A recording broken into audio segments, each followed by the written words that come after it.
Alors, est-ce que vous pouvez vous présenter, s'il vous plaît? Charles Casabianca, secrétaire général de la CGT de Haute-Corse. Alors, expliquez-moi, pourquoi aujourd'hui vous avez suivi ce mouvement de grève? Déjà, c'est un appel intersyndical national que nous relayons ici.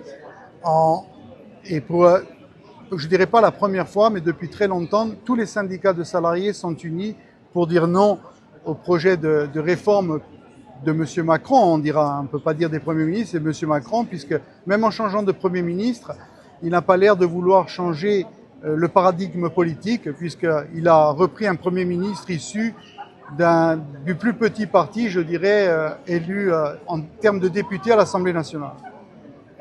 Aujourd'hui, vous protestez contre quoi, principalement?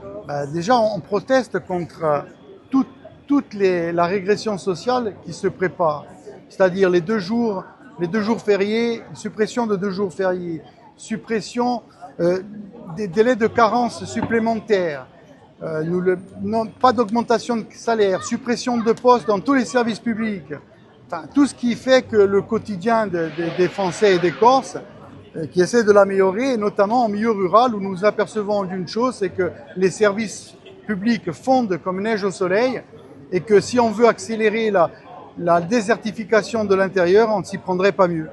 Est-ce qu'aujourd'hui, cette situation elle est tenable encore, monsieur?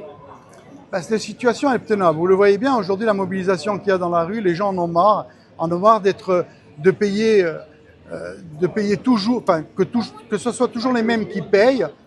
À titre d'exemple,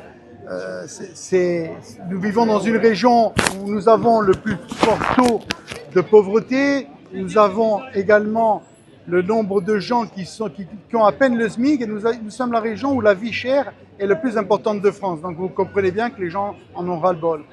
Il suffit aujourd'hui, en travaillant, nous produisons de la richesse et nous nous apercevons d'une chose, c'est que cette richesse, elle ne profite pas aux salariés, elle profite uniquement aux patrons et à la reversion de leurs dividendes. Donc à partir de là, les gens disent non.